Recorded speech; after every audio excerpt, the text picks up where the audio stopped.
Hello friends, Saman Gupta mathematics and physics classes में आपका स्वागत है। और मैं आज आपके सामने पुनः एक नए टॉपिक के साथ उपस्थित हुआ हूं और उम्मीद करता हूं कि मेरे द्वारा निर्मित आज का यह वीडियो भी आपको अच्छा लगेगा। स्टूडेंट्स, मेरे वीडियो को अंत तक देखिएगा और अगर आप नए सब्सक्राइबर हैं तो आप पहले मेरे चैनल को सब्सक्राइब कर लें, बेल आइकन्स दबाएं ताकि मेरे आने वाले वीडियो का हर नोटिफिकेशन आपको पहले प्राप्त हो सके। स्टूडेंट एंड फ्रेंड्स, आज जो टॉपिक मैं आप लोगों के समक्ष लेकर उपस्थित हुआ हूं उस टॉपिक का नाम है प्रतिरोधों का संयोजन अर्थात combination of resistance. Combination of resistance जो होता है वो तीन प्रकार का होता है। कॉम्बिनेशन इन सीरीज अर्थात प्रतिरोधों का श्रेणी क्रम संयोजन, और दूसरा होता है प्रतिरोधों का समांतर क्रम संयोजन अर्थात कॉम्बिनेशन इन पैरेलल, और तीसरा होता है मिश्रित क्रम संयोजन अर्थात कॉम्बिनेशन इन मिक्सचर। ठीक है स्टूडेंट, इस टॉपिक को पढ़ाने से पहले मैं आपको अपनी पिछले कक्षा की कुछ टॉपिकों के बारे में बता दूं। मैंने सब पिछले कक्षा में करंट इलेक्ट्रिसिटी की चैप्टर जब प्रारंभ किया था तो आपको ओम का नियम बताया था, ओम नियम की व्युत्पत्ति बताया था, प्रूफ किया था मैंने ओम के नियम को। और उम्मीद करता हूं कि अगर आपने ओम का नियम पढ़ा होगा या वीडियो मेरा देखा होगा तो स्टूडेंट आपको 15 से 20 मिनट लगे होंगे, आपका ओम नियम कंप्लीट हो गया होगा। आप भविष्य में कभी उस नियम को भूल नहीं पाएंगे, इतना अच्छा बेहतर तरीके से आपको ओम नियम की व्याख्या करके बताई गई है। साथ ही साथ मैंने जो पिछली वीडियो दी है 2 दिन पहले, वो था हमारा कार्बन प्रतिरोधों का मान ज्ञात करना अर्थात कार्बन रॉड के ऊपर जो प्रतिरोध अंकित रंग अंकित होते हैं, कलर अंकित होता है, उस कलर का वैल्यू कैसे हम ज्ञात करते हैं, कैसे जानते हैं कि वह प्रतिरोध कितने ओम का बना है, इसके बारे में आपको एक रोचक और बहुत ही ज्ञानवर्धक वीडियो पिछले दिनों मैंने दिया है। और अगर आपने अभी तक नहीं देखा है तो स्टूडेंट एंड फ्रेंड, आप पहले मेरे उस वीडियो को देख लें। आप 30 सेकंड के अंदर किसी भी कार्बन रॉड का प्रतिरोध का मान आप ज्ञात कर सकते हैं, इतना रोचक और महत्वपूर्ण है। ठीक, इंटरेस्टेड वीडियो है स्टूडेंट, आप पिछले कक्षा का वीडियो जरूर देखें। आज जो हम टॉपिक स्टार्ट करने जा रहे हैं उसमें प्रतिरोधों के संयोजन में हम सबसे पहले चलते हैं स्टूडेंट श्रेणी क्रम संयोजन। श्रेणी क्रम संयोजन होता क्या है स्टूडेंट एंड फ्रेंड्स? ओम के नियम के आधार पर जो हमने प्रतिरोध R का वैल्यू प्राप्त किया है, इन R के वैल्यू को या इस प्रतिरोध R को हम 3 प्रकार से जैसे जोड़ सकते हैं। उसमें पहला प्रकार है श्रेणी क्रम में जोड़ना। श्रेणी क्रम में प्रतिरोध को जोड़ने से पहले स्टूडेंट मैं बता दूं कि दो या दो से अधिक प्रतिरोधों को श्रेणी क्रम में जोड़ा जाता है। तो जोड़ने के लिए सबसे पहले एक प्रतिरोध के एक सिरे को दूसरे प्रतिरोध के पहले सिरे से और दूसरे प्रतिरोध के दूसरे सिरे को तीसरे प्रतिरोध के पहले सिरे से जोड़ते हैं। इस प्रकार से उनका सीरीज बनते चला जाता है। तो स्टूडेंट लास्ट में जो प्रारंभिक प्रतिरोध का एक सिरा खाली रहता है और जो अंतिम प्रतिरोध का एक सिरा खाली बचता है, उन दोनों सिराओं के बीच किसी भी विद्युत वाहक बल या किसी भी सेल या किसी बैटरी को हम कुंजी की सहायता से अर्थात स्विच की सहायता से जोड़ देते हैं, जिससे उनमें एक समान धारा I प्रवाहित होने लगती है। जब ये एक समान धारा I प्रवाहित होती है तो चूंकि ये प्रतिरोध श्रेणी क्रम में जुड़े हुए हैं होते हैं, इसलिए प्रत्येक प्रतिरोध के सिरों पर अलग अलग विभवांतर उत्पन्न होता है। अर्थात अगर पहला प्रतिरोध R1 है, दूसरा प्रतिरोध R2 है, तीसरा प्रतिरोध R3 है, तो इनके सिरे पर उत्पन्न विभवांतर V1 हो जाएगा, V2 हो जाएगा और V3। R1 के सिरे पर उत्पन्न विभवांतर V1, R2 के सिरे पर उत्पन्न विभवांतर V2 और R3 के सिरे पर उत्पन्न विभवांतर V3 होगा। ठीक है स्टूडेंट, मैं आपको इसको डायग्राम बना के बता रहा हूं, इसको पूरा सॉल्व करके दिखा रहा हूं। अंत तक आप मेरे वीडियो को देखिएगा स्टूडेंट, क्योंकि इन दोनों प्रतिरोधों से संबंधित बहुत सारे अंकित सवालों को आज मैं इस मंच के थ्रू, इस चैनल के थ्रू हल करके आपको बताऊंगा कि कैसे हल किया जाता है। ठीक है, तो चलिए आते हैं मेरे इस आज के मुख्य और महत्वपूर्ण टॉपिक पर। ठीक है, आइए स्टूडेंट चलते हैं हम श्रेणी क्रम संयोजन में। स्टूडेंट, हमने यहाँ पर 3 प्रतिरोध R1, R2 और R3 को श्रेणी क्रम में जोड़ दिया है। इनके देखिए, पहले प्रतिरोध का दूसरा सिरा दूसरे प्रतिरोध के पहले सिरे से, दूसरे प्रतिरोध का दूसरा सिरा तीसरे प्रतिरोध के पहले सिरे से, और अंतिम प्रतिरोध का एक सिरा कुंजी से और पहले प्रतिरोध का पहला सिरा सेल के धन से जोड़ दिया है। ठीक है, इस प्रकार से सर्किट जब पूरा करते हैं तो जैसे एक स्विच को ऑन किया जाता है तो इसमें I धारा प्रवाहित होने लगती है। I धारा प्रवाहित होने के कारण R1 के सिरे पर स्टूडेंट विभवांतर V1 उत्पन्न होता है। देखिएगा, V1 विभवांतर पोटेंशियल जो होगा वो कैपिटल होगा। ठीक है, R2 के सिरे पर विभवांतर V2 उत्पन्न होता है और R3 के सिरे पर विभवांतर V3 उत्पन्न हो जाता है। ठीक है, ये R1 के सिरे पर V1, R2 के सिरे पर V2 और R3 के सिरे पर V3 जो उत्पन्न हुआ स्टूडेंट, इनका मान धारा के आधार पर हम चेंज कर सकते हैं अगर चाहे तो। और अगर मान लें कि इनमें कुल विभवांतर भी हो तो ऐसी स्थिति में आप बता सकते हैं कि V बराबर V1 plus V2 plus V3, अर्थात V बराबर V1 plus V2 plus V3। इसको मान लीजिए स्टूडेंट समीकरण नंबर 1। ये हम कुल विभवांतर ले रहे हैं, ठीक है ना, मान रहे हैं कि कुल विभवांतर V है, तो V बराबर V1 plus V2 plus V3 हो जाएगा। अब स्टूडेंट आप थोड़ा सा ओम के नियम को याद कीजिए। आप थोड़ा सा ओम के नियम को याद करेंगे, हम लिख दे रहे हैं ओम के नियम से। तो ओम के नियम को जब आप याद करेंगे तो स्टूडेंट पता चलेगा कि ओम का नियम होता है V बराबर R इंटू आई, है ना। अब स्टूडेंट आपको क्या करना है कि यहाँ पे चूंकि V1 है तो यहाँ V equal to R I जो है इसको मान लीजिए समीकरण नंबर 2, ठीक है। अब V1 मान निकालना है तो V1 बराबर हो जाएगा R1I, V2 बराबर हो जाएगा R2I। देखिए स्टूडेंट जैसे लिख सकते हैं अतः, या इसलिए भी लिख सकते हैं हम V1 बराबर R1I, V2 बराबर R2I तथा V3 बराबर R3I, ऐसे हो जाएगा, है ना। अब स्टूडेंट ये V1, V2 और V3 का जो मान है उसको हम समीकरण 1 में रख देंगे। तो यहाँ पे हम आपको बता दे रहे हैं समीकरण 1 से, समीकरण 1 से कहने का मतलब ये है कि V1 और V2 और V3 का मान समीकरण 1 में रखने पर, जैसे ही समीकरण 1 में रखेंगे तो V बराबर हो जाएगा R1I plus R2I plus R3I, हो जाएगा ना स्टूडेंट। अब एकरा हम लोग मान लेंगे समीकरण नंबर 3, चाहे तो अगर चाहे तो बिना समीकरण माने भी हल कर सकते हैं। अब देखिए स्टूडेंट RHS में हो गया R1I plus R2I plus R3I, लेकिन इसका LHS में भी दिख रहा है। और समीकरण 2 को देखिए तो V बराबर दिया हुआ है RI, तो क्यों ना हम V को हटा कर यहाँ पे लिख दें समीकरण 2 से। समीकरण 2 से जैसे ही देखेंगे तो V के जगह पर लिख देंगे RI, और RI बराबर हो जाएगा R1I plus R2I plus R3I। Student and friends, आप सब यहाँ पर ये भी बता सकते थे कि समीकरण 2 और समीकरण 3 का कंपेयर करने पर, कंपेयर इसलिए करते क्योंकि ये भी V बराबर था और ये भी V बराबर था, ठीक, दोनों पोटेंशियल इक्वल टू है ना, पोटेंशियल डिफरेंस। तो स्टूडेंट देखिए इसमें से I और I को कॉमन ले लेंगे तो इसे बता सकते हैं क्या, या RI बराबर R1 plus R2 plus R3 bracket में हो जाएगा और बाहर निकल जाएगा I, ठीक है। अब ये जो बाहर I निकल है और यहाँ जो I है दोनों कट जाएगा, बराबर है, इक्वल है, धारा है, इसलिए, ठीक। बचेगा क्या स्टूडेंट हमारे पास R बराबर R1 plus R2 plus R3, ये बचेगा। ये जो मान बचेगा स्टूडेंट यही आएगा श्रेणी क्रम संयोजन में प्रतिरोध का मान, या हम इसको कह सकते हैं कॉम्बिनेशन इन सीरीज। श्रेणी क्रम संयोजन प्रतिरोध का ये सूत्र हो जाएगा R बराबर R1 plus R2 plus R3। Student इसका एक न्यूमेरिकल सॉल्व करके मैं बता देता हूं कि कैसे सॉल्व किया जाता है, ठीक है। तो इसको आप लोग एक बार ध्यान से देख लीजिएगा। सवाल है हमारे पास स्टूडेंट कि यदि 1 ओम, 3 ओम और 5 ओम के 3 प्रतिरोध श्रेणी क्रम में जोड़ दिए गए हैं, तुल्य प्रतिरोध की गणना कीजिए।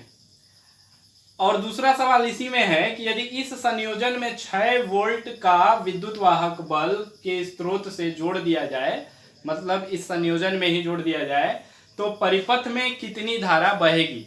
देखिए स्टूडेंट अगर हम डायग्राम बनाएं तो डायग्राम के अकॉर्डिंग आप बता सकते हैं 1 प्रतिरोध, 2 प्रतिरोध, 3 प्रतिरोध, ठीक है।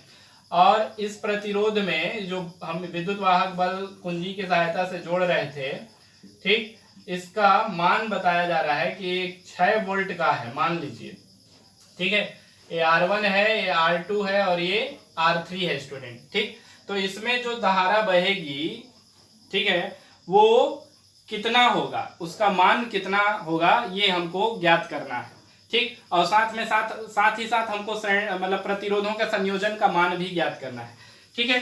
तो स्टूडेंट एंड फ्रेंड देखिएगा क्या होता है कि हमारे पास दो गो सूत्र है। पहला ओम के नियम से V बराबर आई आर आई, है ना। यहाँ से अगर हम I का मान निकालेंगे तो I बराबर V बट्टा R लिख सकते हैं, ठीक है। अब दूसरा स्टूडेंट अभी सूत्र हम लोग निकाले हैं R बराबर R1 plus R2 plus R3, ठीक। R1 का मान दिया हुआ है 1 ओम, R2 का मान है 3 ओम, R3 का मान है 5 ओम, ठीक है स्टूडेंट। एकदम गौर से देखिएगा, बहुत इंपॉर्टेंट सवाल है, ऐसे भी आता है और इस टाइप से डायग्राम बना हुआ भी सवाल पूछता है परीक्षा में, ठीक है। ज्यादातर सवाल डायग्राम वाला पूछता है, ध्यान रखिएगा। तब स्टूडेंट होगा का कि यहाँ पे जब हम मान रखेंगे, देखिए हम सबसे पहले इसको हल कर ले रहे हैं। पहले प्रतिरोधों का संयोजन ज्ञात कर लेते हैं। संयोजन ज्ञात करने के बाद संयोजन को 6 वोल्ट दिया गया तब कितनी धारा बहेगी ये पूछा है, इसलिए पहले संयोजन ज्ञात करेंगे हम लोग। संयोजन जब ज्ञात करेंगे तो R बराबर R1 का मान रखेंगे 1, R2 का मान 3, R3 का मान 5, 5 3 8 और 1 9, R का मान हो जाएगा स्टूडेंट 9 ओम, दिख रहा है ना। अब आएंगे तो धारा का मान ज्ञात करेंगे तथा दूसरा जब सवाल जो है उसके अनुसार चलेंगे। I बराबर हो जाएगा V बट्टा R, ठीक। V का मान 6 वोल्ट दिया हुआ है, R का मान आपका कितना आ रहा है स्टूडेंट 9 ओम आ रहा है ना। एगो आंसर ही तो हो गया, ठीक। इसको ध्यान रखिएगा, ये आंसर एगो हो गया आपका, दूसरा का आंसर हम लोग ज्ञात करने जा रहे हैं। तो यहाँ पर जब हम इसको काटेंगे स्टूडेंट, तो काटने के बाद देखिए कितना बचेगा, 3 दूना 6 और 3 त्रिके 9, मतलब I का मान हो जाएगा 2/3। अब नीचे वाला से ऊपरे वाला में भाग दीजिएगा स्टूडेंट, तो कितना आएगा, ध्यान है। देखिए भाग तो जाएगा नहीं, इसलिए सबसे पहले दशमलव लगा लेंगे, 0 बैठा लेंगे, है ना, 0 दशमलव, तो दशमलव लगाते हैं यहाँ 20 हो जाएगा। तो 3 6 18, मतलब 6 फिर 20 बचेगा, मतलब 6 फिर 20 बचेगा, मतलब 6, मतलब ये 6 6 6 जाते रहेगा। तो ये जो 6 6 जाएगा स्टूडेंट ये एम्पियर होगा, ठीक है। आई धारा का मान जो होता है एम्पियर में होता है, तो ये एम्पियर होगा। देखिएगा यहाँ जो हम 0 लगाए थे ना वो दशमलव के लिए लगाए थे, ठीक है, इसलिए दशमलव को अब हटा दे रहे हैं। तो 3 से जब 2 में भाग देंगे तो 0.666 एम्पियर आंसर आएगा। मतलब 6 वोल्ट का विद्युत वाहक बल लगाने पर संयोजन वाला परिपथ में 0.666 एम्पियर का धारा या 0.6 एम्पियर का धारा प्रवाहित होगा, ठीक है स्टूडेंट। अब चलते हैं दूसरा का प्रकार जो है हमारे पास समांतर क्रम संयोजन। समांतर क्रम संयोजन को जब हम पढ़ेंगे तो जान लीजिएगा, समांतर क्रम संयोजन में क्या होता है कि 2 या 2 से अधिक प्रतिरोधों को हम समांतर क्रम में जोड़ते हैं। समांतर क्रम में जोड़ते समय 2 या 2 से अधिक जितने भी प्रतिरोध को समांतर क्रम में जोड़ेंगे उन सब का पहला सिरा जो होगा वो आपस में जुड़ा रहेगा और दूसरा सिरा आपस में जुड़ा रहेगा, और दोनों सिरों को किसी चालक तार से जोड़कर उनके बीच में सेल या बैटरी लगा देंगे स्विच की सहायता से, ठीक है। एगो डायग्राम हम आपके सामने रखे हैं, इसको ध्यान से देखिए। मान रहे हैं कि R1 R2 और R3 3 को प्रतिरोध है और तीनों प्रतिरोधों को हम आपस में जोड़ दिए हैं, पहला सिरा को दूसरा सिरा को भी आपस में जोड़ दिए हैं, ठीक। इनका एक सिरा A पर और दूसरा सिरा B पर जुड़ रहा है। सिरा B को कुंजी की सहायता से और सिरा A को सेल के प्लस से जोड़ा गया है, ठीक है। तो समांतर क्रम संयोजन में प्रतिरोधों को बिल्कुल इसी के समान जोड़ा जाता है और आप भी ऐसे ही जोड़ेंगे, ठीक है स्टूडेंट एंड फ्रेंड। जब हम इसके बारे में लिखेंगे तो शब्दों में आप लिखना बिल्कुल मत भूलिएगा, 2-4 लाइन, ठीक। उससे आपका इफेक्ट बढ़ता है, सामने वाले पर प्रभाव आपका बढ़ता है कि हाँ सामने वाला जो लिखा है वो पढ़ के लिखा है और बहुत ही अच्छे से पढ़ के लिखा है, ठीक है। तो जरूर बताइएगा कि माना R1 R2 और R3 3 प्रतिरोध समांतर क्रम में जुड़े हुए हैं जिनके प्राथमिक और अंतिम या प्रथम और अंतिम सिरों के बीच में कुंजी के और सेल E या C, ठीक, लगा दिया गया है, जिससे इनमें धारा I प्रवाहित होता है, ठीक। अब जो धारा I है स्टूडेंट, वो I धारा पॉइंट A पर 3 भागों में बढ़ जाएगा। मान लीजिए I धारा यहाँ प्रवाहित हो रहा है, जैसे ही ये A पर पहुंचेगा वो 3 भाग में बढ़ जाएगा, एक तो ऊपरे वाला में जाएगा, एक तो बीच वाला में जाएगा, एक तो नीचे वाला में जाएगा, ठीक है। लेकिन ऊपरे वाला में जो जाएगा वो हो जाएगा I1, बीच वाला में जो जाएगा वो हो जाएगा I2 और अंतिम वाला में जो जाएगा वो हो जाएगा I3। इन तीनों प्रतिरोधों का जो प्राथमिक सिरा और अंतिम सिरा है वो कॉमन है, इसलिए मतलब कॉमन है कहने का मतलब है स्टूडेंट कि एक साथ जोड़ा गया है, इसलिए इन पर एक उभयनिष्ठ विभवांतर कार्य करेगा या उत्पन्न होगा, वो होगा भी। ठीक है, अभी श्रेणी क्रम में ये विभवांतर अलग अलग उत्पन्न हो रहा था क्योंकि प्रतिरोध अलग अलग सिरे पे जुड़े हुए थे। यहाँ पे सारे प्रतिरोध एक ही सिरे में जुड़े हुए हैं, इसलिए इनके बीच जो विभवांतर, जो पोटेंशियल डिफरेंस उत्पन्न होगा वो कॉमन होगा भी। ठीक है, तो स्टूडेंट मैं शब्दों में नहीं लिखता हूँ, डायरेक्ट हम आपको ले चलते हैं। मान लीजिए कि माना या कह सकते हैं कि अतः कुल धारा I बराबर हो जाएगा I1 plus I2 plus I3। ठीक है स्टूडेंट, मान लेंगे इसको समीकरण नंबर 1। फिर चलेंगे ओम के नियम से। ओम नियम से, ओम नियम से जैसे ही चलेंगे स्टूडेंट, तो ओम का नियम कहता है V बराबर RI। ठीक, यहां से I का मान निकालिएगा तो हो जाएगा या I बराबर V बट्टा R। इसको मान लीजिए समीकरण नंबर 2। स्टूडेंट इसके आधार पर आप बता सकते हैं क्या, अतः I1 बराबर हो जाएगा V बट्टा R1, I2 बराबर हो जाएगा V बट्टा R2 तथा स्टूडेंट I3 बराबर हो जाएगा V बट्टा R3। हो जाएगा ना। अब I1, I2, I3 का मान को समीकरण 1 में रख देंगे तो बता सकते हैं समीकरण 1 से I बराबर V बट्टा R1 प्लस V बट्टा R2 प्लस V अपॉन, बट्टा भी बोल सकते हैं, बाई भी बोल सकते हैं, अपॉन भी बोल सकते हैं। ठीक है स्टूडेंट, V अपॉन R3 हो गया। अब स्टूडेंट इसको मान लीजिए समीकरण नंबर 3, मानना चाहे तो, नहीं तो कोई दिक्कत नहीं है, डायरेक्ट समीकरण 2 से I का मान V बट्टा R रखना या रख सकते हैं, ऐसा लिख भी सकते हैं आप। तो समीकरण 2 और समीकरण 3 को तुलना कर देंगे क्योंकि इसका ए भी I बराबर है और ये भी I बराबर हो गया। आप ऐसे भी लिख सकते हैं कि समीकरण 2 से I का मान समीकरण 3 में रखने पर। ठीक है, आपको जो अच्छा लगे आप उस भाषा का प्रयोग कर लीजिएगा स्टूडेंट। ठीक है ना। तो यहां हो जाएगा हमारे पास V बट्टा R बराबर V बट्टा R1 प्लस V बट्टा R2 प्लस V बट्टा R3 बाई अपॉन, जो भी लिखना है लिख सकते हैं स्टूडेंट यहाँ पे।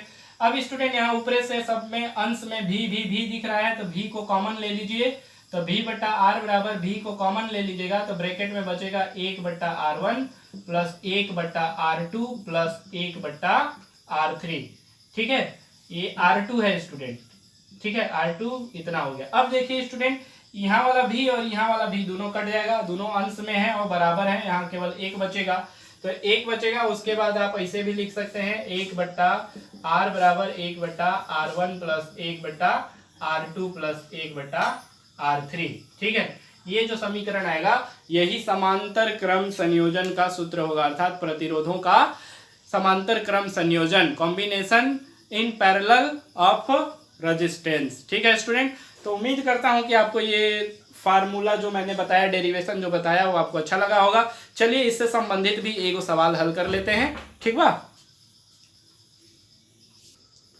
स्टूडेंट, सवाल लिखने से अच्छा है कि हम आपको ऐसे ही बता दे रहे हैं कि मान लीजिए 3 प्रतिरोध जो है समांतर क्रम में जुड़े हुए हैं। पहला प्रतिरोध का जो मान है वो 3 ओम है, दूसरे प्रतिरोध का मान जो है वो 4 ओम है और तीसरे प्रतिरोध का जो मान है वो 6 ओम है। ठीक है, 3, 4 और 6 ओम के 3 प्रतिरोध जुड़े गए हैं, तो इनका संयोजन का मान कितना होगा, प्रतिरोधों का संयोजन। तो स्टूडेंट एंड फ्रेंड, ये वाला फार्मूला आपको पता ही है, होता है 1 बट्टा R1 प्लस 1 बट्टा R2 प्लस 1 बट्टा R3 बराबर में हो जाएगा 1 बट्टा R। ठीक, R1, R2, R3 का मान अगर आपको दिया रहेगा तो आप डायरेक्ट मान रख दीजिए, तो हो जाएगा 1 बट्टा 3 प्लस 1 बट्टा 4 प्लस 1 बट्टा 6।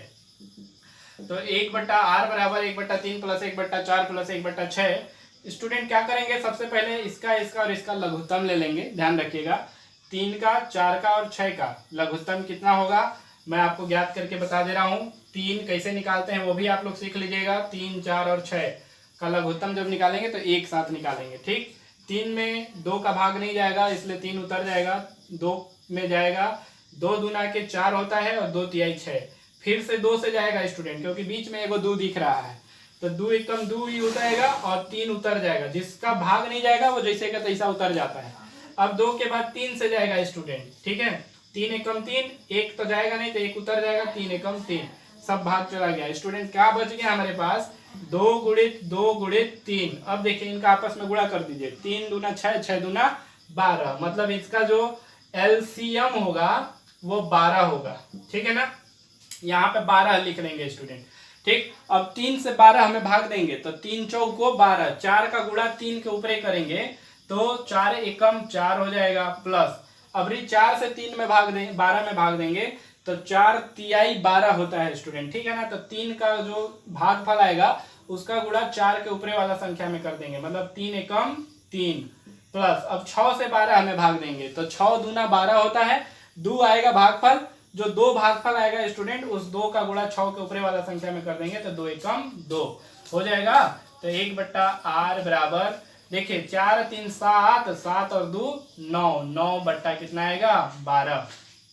काटेंगे स्टूडेंट, कटेगा तो ठीक है, नहीं कटेगा तो लास्ट में भाग देके छोड़ देंगे। देखिए 3 3 के 9 और 3 चौको 12, कितना आ गया 3/4।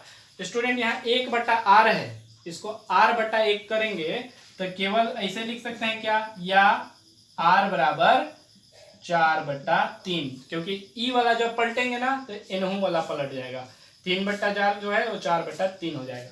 इसके साथ क्या लगा देंगे ओम, तो ये आंसर हो जाएगा स्टूडेंट। अब इसको अगर भाग देंगे तो भाग देने पे हो जाएगा 1 देखिए 3 एकम 3, 1 बचेगा तो 10 बचेगा, दशमलव लगाएंगे तो 10 हो जाएगा, तो 3 3 के 9, फिर 3 3 के 9, फिर 3 3 के 9, ऐसा आएगा। ठीक, तो 1.3 ये भी आंसर लिख सकते हैं, तो इससे अच्छा है ये वाला आंसर आप लिखिएगा। ठीक है स्टूडेंट, कमेंट करके जरूर बताइएगा मेरे द्वारा बताया गया वीडियो आपको कैसा लगा।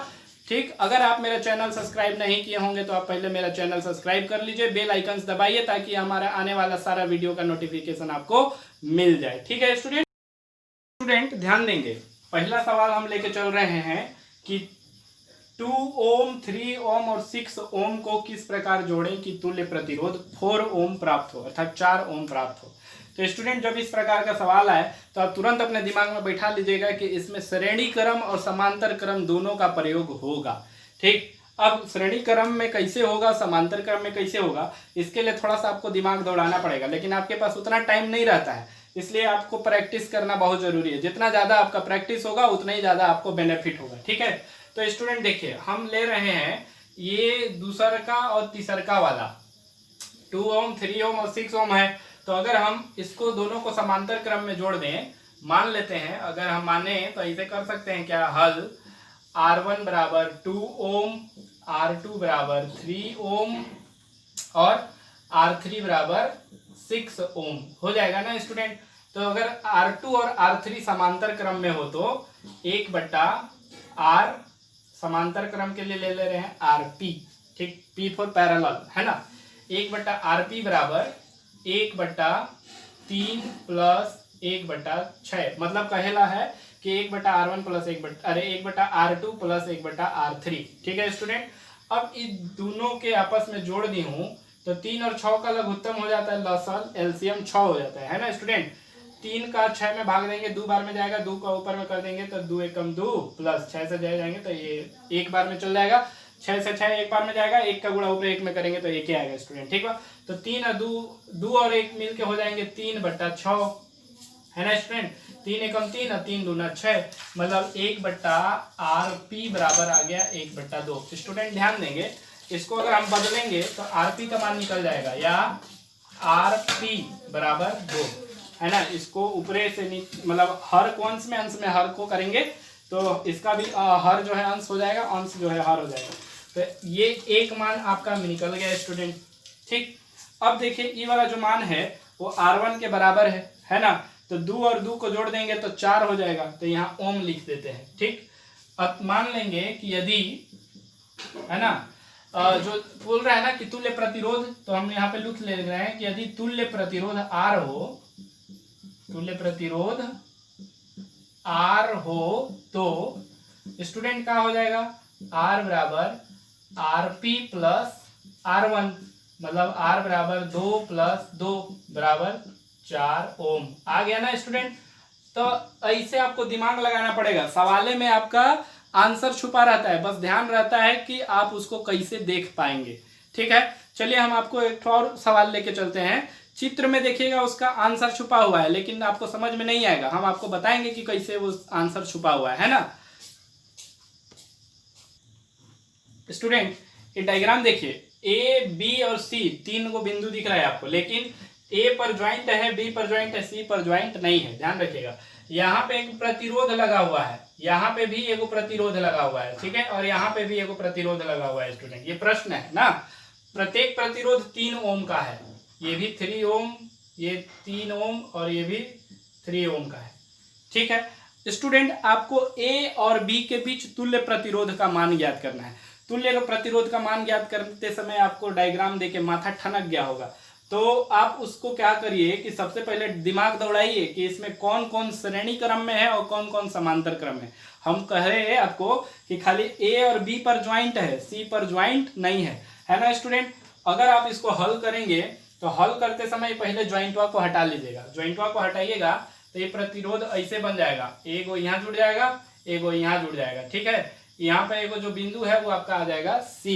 तो ऐसा लग रहा है ना कि ये वाला और ये वाला श्रेणी क्रम में आ गया। अब ये जो है स्टूडेंट, ये तीसरा जो है ऐसे जुड़ गया तो ये समांतर क्रम में आ जाएगा, इन दोनों के सापेक्ष ये समांतर क्रम में हो जाएगा। ध्यान दीजिएगा, बहुत जबरदस्त सवाल है, ठीक है, परीक्षा में पूछा है स्टूडेंट, ये हम बता दे रहे हैं आपको। तो ये है 3 ओम का, ये भी है 3 ओम का, ये भी है 3 ओम का। तो आपको सबसे पहले क्या करना है कि जो श्रेणी क्रम में जुड़ा हुआ है उसको पहले आप हल कर लीजिए, ठीक। अब बाद में फिर आप समांतर क्रम वाला को हल करिएगा, ठीक है स्टूडेंट। तो देखिए श्रेणी क्रम में जो जुड़ा हुआ है, मान लीजिए श्रेणी क्रम वाला जो तुल्य प्रतिरोध होगा वो आर एस होगा, एस मतलब सीरीज, ठीक बा। तो आर एस बराबर R1 प्लस R2। स्टूडेंट हम मान रहे हैं कि E है R1, E है R2 और E है R3, ठीक। तो यहाँ मान हो जाएगा 3 प्लस 3 बराबर कितना आ जाएगा, 6 ओम हो जाएगा। केकर मान आ जाएगा, RS का मान आ जाएगा, ठीक है स्टूडेंट, इसको ध्यान रखिए। अब जो समांतर क्रम में है उसके लिए मान लीजिए कि तुल्य प्रतिरोध, अब चूंकि ये समांतर क्रम में है और हमको इसी और इसी के बीच में निकालना है, तो मान लेते हैं कि तुल्य प्रतिरोध R है। तो R बराबर तो नहीं होगा स्टूडेंट, समांतर क्रम में दिख रहा है इसलिए 1/R ले लेंगे। तुल्य प्रतिरोध मान लेते हैं R है, तो 1/R बराबर 1/RS प्लस 1/R3 जो है ना वो समांतर क्रम में है, दिख रहा है ना, यहाँ पे आप अलगे कर दिए, R3 हो जाएगा। तो स्टूडेंट इसको मान रख दीजिए 1/6 प्लस 1/3, ठीक है। अब इन दोनों को एलसीएम लेके हल करिए तो 1/R बराबर 6 और 3 का एलसीएम कितना होगा, 6। 6 से 6 में भाग देंगे, भागफल 1 आएगा, 1 का गुणा 1 में करेंगे तो 1 हो जाएगा, है ना। वो गुणा 1 में मतलब 6 के ऊपरे वाला में करते हैं, ठीक है, अंश में। अब प्लस 3 से 6 में भाग देंगे तो 3 दूना के 6 होगा, 2 आएगा भागफल, 2 का गुणा 3 के ऊपरे वाला संख्या में कर देंगे, मतलब 2 एकम 2, ठीक। 3 और 2 और 1 कितना हो गया स्टूडेंट, 3 हो गया। तो यहाँ हो गया 3/6, 3 एकम 3 और 3 दूना के 6, मतलब हो गया 1/2। स्टूडेंट 1/R बराबर 1/2 आ गया। इसको पलट दीजिए तो ये हो जाएगा या R बराबर 2। प्रतिरोध का मात्रक ओम होता है तो स्टूडेंट ओम लगा देंगे, तो यही ए और बी के बीच तुल्य प्रतिरोध का मान निकल जाएगा। स्टूडेंट समझ में आ गया होगा तो एक लाइक जरूर कर दीजिएगा और कमेंट करके जरूर बताइएगा कि हमारा वीडियो आपको कैसा लग रहा है। चलिए हम आपको और भी सवाल में ले चलते हैं। स्टूडेंट इस सवाल देखिए, बड़ा अजीब टाइप का सवाल है लेकिन बहुत सरल सवाल है, ठीक है, देखने पर का फर्क है, खाली नजरिया है देखिए कि कैसे आप देखते हैं, ठीक। देखिए इसमें आपको सवाल दे रहा है कि ए और बी के बीच तुल्य प्रतिरोध ज्ञात करना है। ऊपरे में 10 ओम का प्रतिरोध लगा है, निचले में 5 ओम और 5 ओम का 2 प्रतिरोध है, और इसी के साथ में एगो 10 ओम का अलगे से प्रतिरोध जोड़ा गया है, ठीक है स्टूडेंट। अब आपको इसको देखना है कि कौन सा श्रेणी क्रम में है और कौन सा समांतर क्रम में है।